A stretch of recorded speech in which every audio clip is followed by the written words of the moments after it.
지난 한 주간 어떻게 지내셨습니까? 네, 이제 제가 보니까 그동안 못 뵀던 얼굴도 한 분, 두 분 보이기 시작하시고 이제 한국에서 조금씩 돌아오시기 시작하는 것 같습니다. 함께 예배드리는 것이 얼마나 큰 은혜인가 그런 생각 같습니다. 저는 개인적으로 이 반복하는 게 참 싫어하는 그런 체질입니다. 여러분 어떠십니까? 똑같은 일 계속 반복하는 것 좋아하시나요? 대부분 싫어하시는 것 같아요. 우리가 반복 작업, 단순 작업, 그리고 반복되는 다람쥐 쳇바퀴 도는 그러한 일상이 너무 피곤하고 지쳐서 이제 휴가도 그죠 가고 싶고, 일상을 떠나서 또 새로운 장소에서 또 맑은 공기도 마시면서 또 새로운 사람들과 만나고 싶어지지 않습니까? 아마도 이 모스크바에 오실 때 그런 마음으로 오시지 않았나 싶어요. 한국에서의 그 회사 생활, 직장 생활 뭐 똑같지 않습니까? 야, 이렇게 치열한 경쟁 속에서 좀 지겹다. 좀 벗어나고 싶다. 남들과는 다른 좀 삶을 살고 싶다. 그런 생각으로 뭐 모스크바 유학길을 오르기도 하고, 그리고 주재원으로 또 지원을 해서 이곳으로 오신 분들도 계시지 않을까 싶습니다. 저도 운전할 때에 늘상 다니는 길보다는 좀 새로운 길을 찾고 싶어하는 그런 마음이 있습니다. 그러다가 약속 시간 늦어지고 잘못 들어갔다가 근데 또 새롭게 뭐 지름길도 발견하고 또 그런 경우가 있거든요. 근데 저희 아내는 늘 그냥 똑같은 코스, 뭐 바꾸는 걸 그렇게 썩 좋아하지 않더라고요. 근데 믿음에서는 확실히 여자가 남자보다 낫다 싶어요. 선교사로 헌신을 했는데 미적거렸거든요. 근데 저희 아내가 먼저 선수를 탁 치더라고요. 하나님 앞에서 작정을 했으면 이제 때가 됐어요. 나갑시다. 그리고 이제 섬기는 교회에다가 이제 목사님께 사직서를 내고, 그동안에 이제 제가 한 10년 있었거든요. 그 교회에 있으면서 이제 퇴직급이 제법 됐어요. 이렇게 큰 돈을 오랜만에 내 손에 만져보다니 이러고 있는데 아내가 덜컹, 여보, 앞으로 우리가 그곳에 가서 무슨 일이 생길지 모르지만 그러나 하나님 믿고 나갑시다. 이 돈 의지하지 맙시다.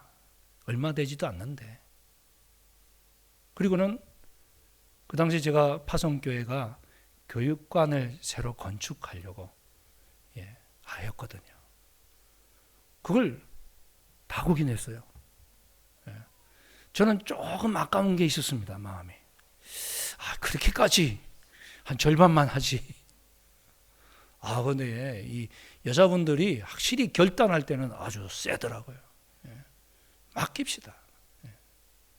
지금까지 참 돌이켜보면 오늘 우리 강 집사님께서 기도하신 것처럼 은혜가 아닌 것이 없다. 그 고백이 참 맞는 것 같습니다. 우리 자녀들을 양육하고 참 사역을 감당하는 이 모든 게 하나님의 은혜구나. 우리가 때로는 말로만 믿습니다 이렇게 하기 쉬운데, 말이 아니라 믿음은 삶으로 나타나는 줄 믿습니다. 나무를 판단할 때 예수님 무엇을 보고 판단하신답니까? 열매로 그 나무를 알 수 있다. 이 파리가 아무리 무성해도 소용없다. 열매 없으면. 우리가 겉으로는 신앙생활 잘하는 것 같은데 실상 중요한 문제에 있어서 그동안의 믿음이 가짜였구나. 이게 드러날 수 있습니다. 언제입니까? 위기 때. 우리가 지난주에 예수님께서 제자들을 책망하시는 이야기 들으셨죠. 믿음이 없고 패역한 세대야. 언제까지 내가 너희와 함께 있을 줄 아느냐? 이제는 좀 자립하는 믿음, 스스로 서는 믿음, 혼자서 문제를 해결해 나가는 믿음, 이게 있어야 되지 않겠냐? 우리가 부모가 되면 우리 자녀들을 향해서 그런 소원이 생기거든요. 품 안에서 이제 벗어나서 스스로 자립해서 문제를 헤쳐나가는 그런 온전한 성인, 그리고 믿음도 온전한 자립하는 믿음. 부모님 눈치 보고 교회 오는 것이 아니고 스스로 예배가 사모되고 하나님 말씀대로 살고자 하는 그러한 열정과 믿음이 우리의 자녀들에게 있기를 축원합니다. 그렇습니다. 우리의 진정한 문제는 믿음의 문제입니다. 정치 문제도 아니고 경제 문제도 아니고 실상은 우리의 믿음이 제대로 뿌리 내리지 못해서. 우리의 믿음의 대상은 누구십니까? 하나님이시지 않습니까? 그런데 많은 경우 하나님을 믿는다 하면서 자기를 믿어요. 자기를. 그동안 내가 기도했으니까 이렇게 이루어지더라. 내가 기도하고 하는 행위를 했기 때문에 하나님이 지켜주셨다? 아닙니다, 여러분. 물론 아이가 엄마 이거 들어주세요, 이거 사주세요 하면 엄마가 사줍니다. 그러나 이미 엄마는 그 아이에게 뭐가 필요한지 알고 있습니다. 새 학기를 앞두고 있으면 엄마는 미리 머리에 계산해 둡니다. 새 학기에는 우리 아이 가방이 떨어졌네, 바꿔줘야 되겠다. 하나님께서도 우리가 간구하지 않아도 우리에게 필요한 것이 무엇인지를 다 계획하고 계세요. 근데 왜 기도하라고 하십니까? 기도를 통해서 하나님이 나를 사랑하심을, 하나님이 살아 계심을 우리가 경험할 수 있기 때문인 줄 믿습니다. 안 그러면 내 능력인 줄 알아요. 우리는 늘 뭐나 하나 쫙 좋은 일 생기면 그럼 그렇지, 내가 잘 대비해서, 내가 똑똑해서, 그동안의 경륜이 자기 때문인 줄 알기 때문에 하나님 기도하시는, 사실은 하나님께서 다 보호해 주신 결과인데,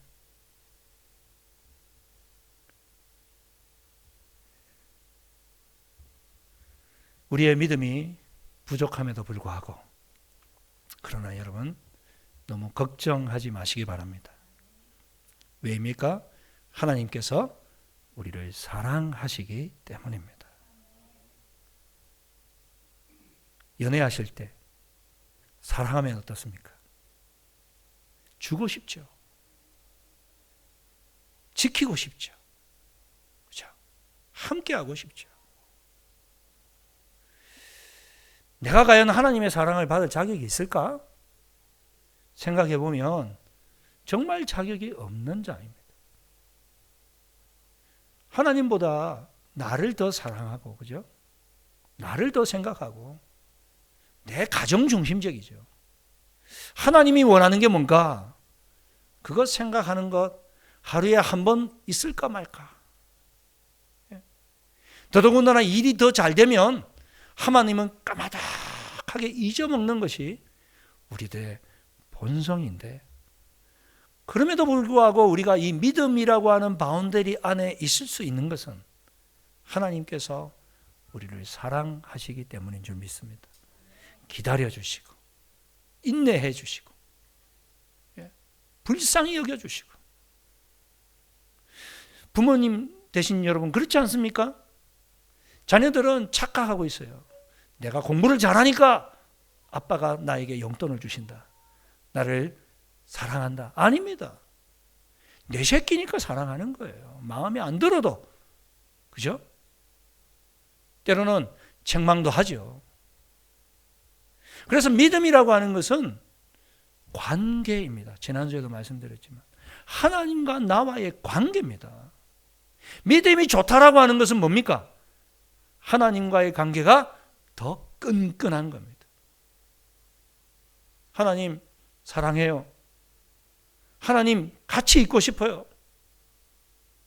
하나님 말씀이 너무 좋아요. 우리가 연애할 때, 그죠? 사랑하는 연인이 보내준 그 편지 읽고 또 읽고. 저희 시대와 같이, 그죠? 연애 편지를 써보신 분들은 다 그런 기억이 있으시죠? 예. 이 아가씨가 나를 사랑한다는 얘기인지, 예, 이게 무슨 의미인가? 예. 읽고 또 해석하고, 예. 거기에 좋아한다는 그 단어 하나가 있으면 얼마나 뛸 듯이 기쁩니까? 우리가 믿음은 바로 그런 것입니다. 하나님과의 관계가 깊어지는 것. 하나님을 사랑하고 말씀이 송이꿀같이 달고, 그것이 바로 다윗의 고백 아닙니까? 시편에 나오는. 여호와는 나의 목자시니 내가 부족함이 없으리로다. 뭐 돈이 좀 있고 없고 통장에 잔고가 많고 적고가 문제가 아니라 여호와가 나의 목자이시니 나는 부족함이 없다. 사망의 음침한 골짜기를 다닐지라도 내가 해를 두려워하지 않을 것은 여호와께서 나와 함께 하시기 때문이다. 그렇습니다. 믿음은 사실 하나님 그분으로 인해서 우리가 유지되는 것입니다. 발전되는 것입니다. 그죠? 부부간의 사랑도, 연인 간의 사랑도, 똑같이 두 사람이 사랑하는 것 같지만 그렇지 않습니다. 더 사랑하는 사람이 있습니다. 더 사랑하는 사람이 뭐합니까? 손해봅니다. 손해봐요. 그러나 그 손해 때문에 왜 내가 손해봐야 돼? 그렇게 생각하지 않습니다. 밥 사주면서 기뻐합니다. 그죠? 우리 하나님 그런 마음으로 우리들과는 비교할 수 없는 마음으로 우리들을 사랑하시는 줄 믿습니다. 그러기에 우리가 믿음이 부족하고 연약해도 이 패역한 세대요, 참으로 우리 믿는 사람이 들어서는 안 될 말이거든요. 사실 제자들이 3년 동안 쫓아다녔는데 패역하다, 삐뚤어졌다, 반항적이다, 잘못됐다 이런 말 들어가지고 되겠습니까? 때로는 우리 하나님께서 우리에게 그런 책망하실 때도 있지만 그게 미워서가 아니죠. 바르게 세워라는 것입니다. 이제 믿음을 좀 가져라. 너도 좀 나를 좀 사랑해다오. 나를 믿고 좀 따라와다오. 이렇게 주님께서 말씀하시고 난 이후에 오늘 우리가 읽은 본문에 다시 두 번째로 주님이 하시는 말씀이 뭡니까? 인자가 사람들의 손에 넘겨지리라. 44절. 이 말을 너희 귀에 담아두라. 귀에 담아두랍니다. 무슨 얘기입니까? 중요한 얘기다. 잊지 말아라. 기억해라 아들아. 딸아. 잊지 말아라. 귀에 담아둬라. 인자가 장차 사람들의 손에 넘겨질 것이다. 내가 이것 위에 왔다. 사람들의 손에 넘겨진다. 부드럽게 표현했습니다. 무슨 얘기입니까? 십자가의 고난을 이야기하는 것이죠. 내가 너희들의 죄를 대신해서 죽을 것이다. 구약의 그 어린 양이 너희들의 죄를 대신해서 죽임을 당하고 그 피를 임방과 문설주에 발랐을 때 죽음의 사자가 패스오버 넘어갔듯이 너희들도 내가 너희들을 위해 죽음으로 이제 더 이상 사망이 너희를 두려워 떨지 못하게 만들 것이다.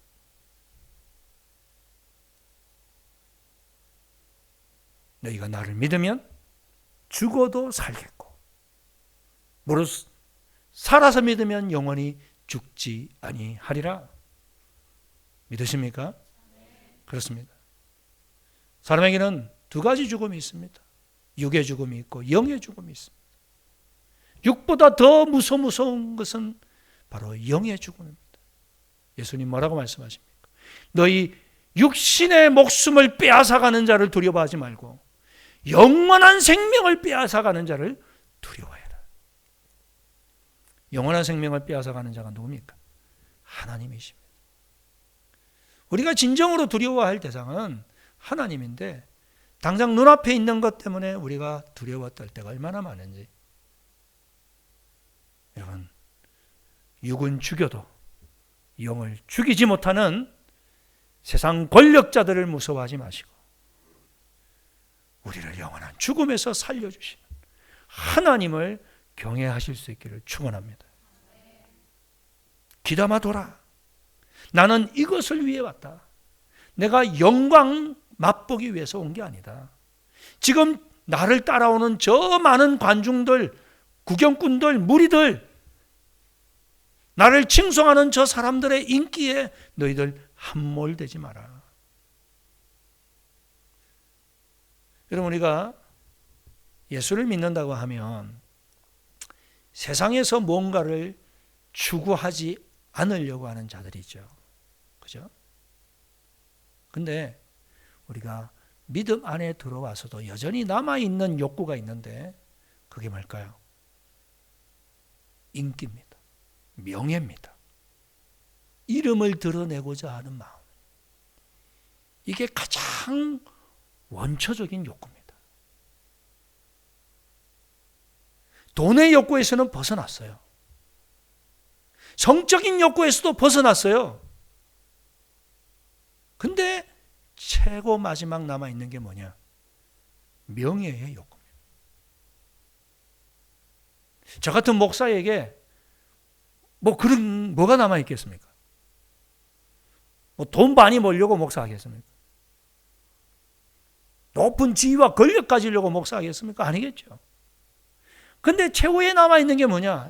이름 드러내는 거더라고요. 구독, 좋아요, 알림 설정. 이번 주는 내 설교 8분밖에 안 봤네. 어떤 목사님은 막 수천 명이 막 그렇게 보시는데, 야, 나는 이것밖에 안 되는 목사인가? 사람인지라 그런 생각이 들더라고요. 제법 큰 교회면 목사들이 많잖아요. 담임 목사님도 계시고, 그죠? 협력하는 부목사님들도 많고. 저도 그런 교회에 있어 봤거든요. 그러다 보니까 찾아오는 게 뭔가? 인정받고 싶은 욕구. 인기를 얻고 싶은 거. 야, 저 민 목사님 설교는 다른 목사님들보다 훨 낫네. 은혜가 돼. 그러다 보니까요, 나도 모르게 제 앞에 설교하시는 목사님이 있잖아요. 죽 썼으면 좋겠다. 그런 마음이 생기더란 말이에요. 지난주에 아무개 목사님이 설교했는데, 야, 다음 주에 누가 할 텐데 죽 썼으면. 그게요, 인간의 원초적인 욕구입니다. 그죠? 여러분, 식당을 하시든지 사업을 하시든지, 그죠? 야, 우리 함께 잘 됩시다, 이런 마음보다는 내 가게가 그냥 원탑 했으면 좋겠다. 우리 회사가 그냥 다 장악했으면 좋겠다. 독점했으면 좋겠다. 지금 그 마음이 오늘 우리가 읽은 본문 속에, 제자들 속에 그대로 다 나와 있습니다.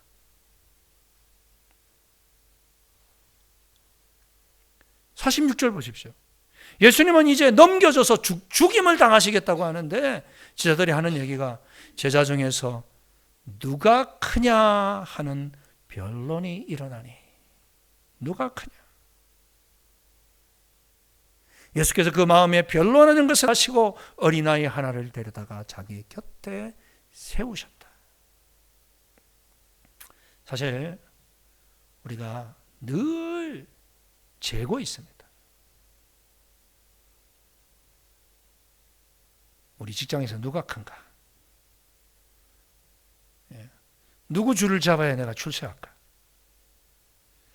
어느 선에 줄을 서야 내가 이 사업이 잘 될까? 누가 크냐?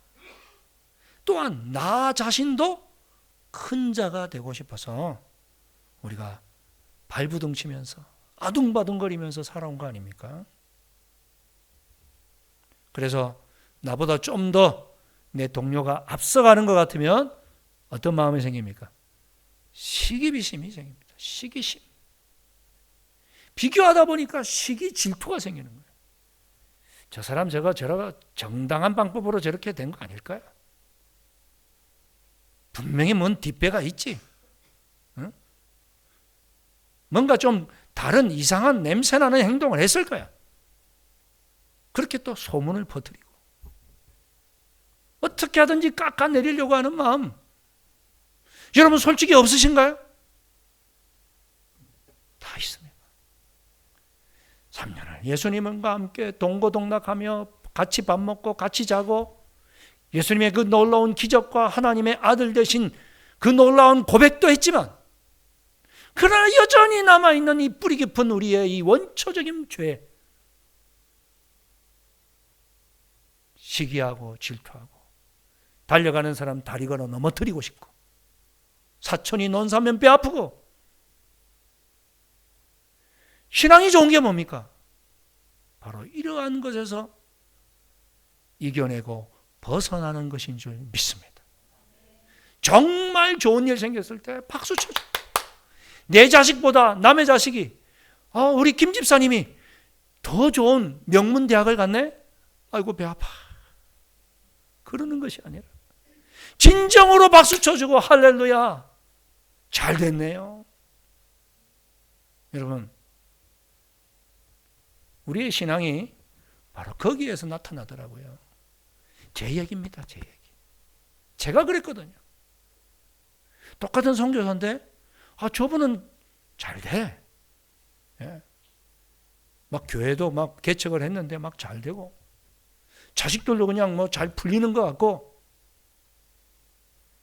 그러면 내 입에서 썩소가 나오더라고요. 그죠? 썩은 미소가. 의지적으로는 웃어줘야 되는데 마음속에서는 웃어주고 싶지 않은 이 뿌리 깊은 나 자신의 이 죄의 문제. 여러분 이것을 예수 아니면 해결될 수 없는 줄 믿습니다. 예수가 내 마음에 돌아와야 됩니다. 예수의 마음을 품어야 됩니다. 그래야 정말 박수 쳐줄 수 있습니다. 칭찬할 수 있습니다. 그래야 하나 됩니다, 여러분. 그죠? 우리 구역예배를 모이든지 여성교회를 모이든지 우리가 소그룹으로 모일 때 정말 박수 쳐줄 수 있는 마음이 되지 않으면 그것은 경쟁 대상이 됩니다.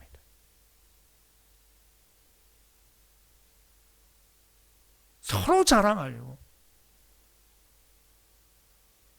자랑할 게 없으면 그릇 자랑하고 백 자랑하고 그죠? 새로 뭐 샀다고 자랑하고 그러면 나는 저거 사람보다 더 좋은 거 나하고 똑같은 옷 입었네?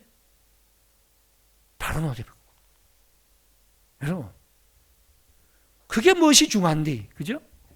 예수 안에서 그게 무엇이 중요한데 예수님이 그걸 그렇게 우리에게 소중히 여기며 살라고 하셨습니까? 근데 우리 안에 이렇게 뿌리 깊게 남아있는 이 시기와 비교의식 이걸 이겨내야 정말 진정한 하나님이 기뻐하시는 교회 공동체가 될 줄 믿습니다. 내가 먼저 칭찬하고 정말 기뻐해 주었으면 좋겠습니다. 우리 주님은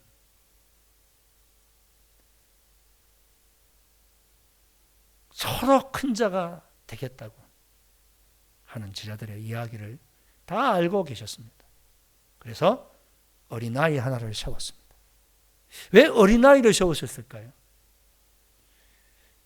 2000년 전의 어린아이와 지금의 어린아이는 위치가 다릅니다. 그죠? 지금은 우리 아이 한 명이 얼마나 소중합니까? 어떻게 하든지 출산을 장려해서 지금 낳으라고 하는데도 못 낳잖아요. 걱정이 돼서. 이 아이 하나 키우려고 하면 얼마나 많은 노력을 해야 되는지를 아니까 선뜻 용기가 내서지 않는. 그래서 아이 한 명 한 명이 얼마나 소중한 시대인지 모릅니다. 우리 자녀들 함께 예배드리는데 좋은 시대에 태어났어요. 제가 어렸을 때만 해도요, 아이들이 그냥 한 반에 70명, 80명 있다 보니까 대우를 못 받아. 선생님의 사랑을 받는 친구는 불과 그저 서너 명, 뭐 성적이 뛰어나든지 뭔가를 잘하는. 2000년 전은요, 더 말할 필요가 없습니다. 아이들은 인격적인 대우를 못 받았습니다. 사람의 숫자를 셀 때 빠졌습니다. 아이들은 안 셌습니다. 당신 교회 성도가 몇 명입니까? 그러면 이상하게 어린이는 빼는 분들이 계셔요. 어린이도 넣어야죠. 똑같은 그저 소중한 영혼인데. 근데 그 당시는 안 그랬단 말입니다. 비천한, 취급받지 못하고 인정받지 못하는 그 어린아이를 딱 세워놓고 예수님이 똑같은 줄에 세우신 겁니다. 앞에 세운 것도 아니고 옆에 세워서 나와 똑같은 인격체다. 이 어린아이를 영접하는 것이 나를 영접하는 거다. 나를 영접하면 나를 보내신 하나님을 영접하는 거야. 이 어린아이를 대접하면 네가 하나님을 대접한 것과 같은 상을 받아. 네가 천하게 여기는 사람, 함부로 여기는 사람, 이 세상에 없다는 얘기죠. 오히려 어린아이처럼 나에게 대접할 능력이 없는 사람 대접할 수 있기를 축원합니다. 내가 베풀었을 때에 도저히 그분은 나에게 다시 뭔가를 베풀 수 없는 그런 어려운 분을 도와줄 때 정말 하나님이 기뻐하신다는 것입니다. 우리는 많은 경우 대가를 기대하고 도와줍니다. 그렇죠? 여러분 선의를 베풀 때 그렇지 않습니까? 아, 내가 이번에 이만큼 했으면 저 사람도 나에게 이만큼 하겠지? 그러나 그것은 일반적인 사회적 관계입니다. 우리 주님 그렇게 요구하지 않습니다. 더 깊이 내려가라. 갚을 수 없는 사람에게 네가 도와줘라. 여러분 이번 한 주간 숙제를 드리겠습니다. 도저히 나에게 갚을 수 없는 분에게 밥을 한 끼 사십시오. 차를 하시든지 선물을 하시든지 대접을 한번 해보십시오. 하늘의 상급이 될 줄 믿습니다. 우리 하나님 미소를 지으실 것입니다. 그래, 잘하고 있구나. 우리 주님 기뻐하실 것입니다. 야, 나를 본받는구나. 세상은 철저하게 이익 중심입니다. 손해보려고 하지 않습니다. 그런데 우리 주님 손해보라 말씀하십니다.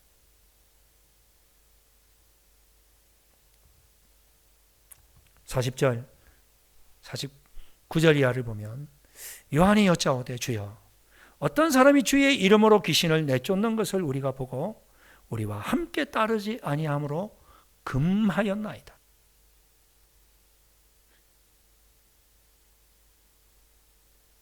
사도 요한입니다. 예수님께서 정말 사랑하셨던 제자인데 그 제자의 마음속에 여전히 뭐가 남아있습니까? 우리를 따르지 않는 어떤 사람이 예수 이름으로 귀신을 내쫓았다는 거예요. 그거 보고는 아이고 잘했어. 당신이 비록 우리와 함께 있지는 않지만 예수님을 믿는군요. 예수 이름으로 귀신을 내쫓는 선한 일을 했군요. 칭찬해 준 게 아니고 금했다는 겁니다. 너 하지 마. 우리 안에 있지도 않으면서 왜 예수 이름을 함부로 사용해? 독점 욕구가 있다는 것입니다. 우리에게는 이 욕구가 다 있습니다. 예수님을 독점하고 싶고 축복을 독점하고 싶고. 예수님 뭐라고 말씀하십니까? 50절에 예수께서 이르시되 금하지 마라. 금하지 마라. 너희를 반대하지 않는 자, 너희를 위하는 자다. 그렇습니다, 여러분. 여러분을 적극적으로 반대하지 않고 있다면 그분은 여러분을 위하는 사람입니다. 우리가 복음을 전할 때에 이러한 열린 마음을 가지고 있어야 됩니다. 세상 사람들을 향해서 예수도 안 믿는 것들, 저 지옥에 불쏘시게 될 만 그런 인간들, 이렇게 말하시는 분이 제가 어렸을 때 계셨어요. 깜짝 놀랐어요. 어떻게 저렇게 말씀하실 수가 있지? 여러분, 하나님은 교회에만 계시나요? 아니죠. 여러분의 가정에도 계시고, 여러분의 직장에도 계시고, 여러분이 어디로 가든지 이 세상 모두에 하나님은 함께 하시는 줄 믿습니다. 우리 한국교회에 뿌리 깊게 남아있던 신앙관이 뭡니까? 이원론적인 것입니다. 성과 속을 구분하는 것입니다. 교회는 거룩한 것이고 세상은 더러운 것이다. 하나님은 더러운 세상에는 계시지 않습니까? 아닙니다. 하나님은 세상을 이처럼 사랑하사 독생자를 주신 분인 줄 믿습니다. 이미 믿는 우리만 사랑하시는 것이 아니라 아직 예수를 모르는 그들도 예수를 믿고 하나님의 자녀가 되기를 원하시는 분인 줄 믿습니다. 그러므로 여러분, 여러분이 직장에서 가지고 있는 그 직업, 그것이 하나님을 기쁘시게 하는 직업인 줄 믿습니다. 거기서 최선을 다할 때, 운전수면 운전에 최선을 다하고, 그죠? 청소를 하는 분이면 청소를 하는 것에서 최선을 다하고, 컴퓨터 디자이너면 디자이너로서 최선을 다할 때 그곳에서 하나님의 영광이 나타나는 줄 믿습니다. 그곳에 하나님이 함께 계시기 때문에 여러분의 성실한 모습, 어려움 속에서도 불평하지 않고 다른 사람을 격려하고 함께 기뻐하는 여러분의 삶의 모습을 통해서 믿지 않는 우리의 동료들이, 이웃들이, 친구들이 우리 주님을 만나게 되는 놀라운 은혜가 임할 줄 믿습니다.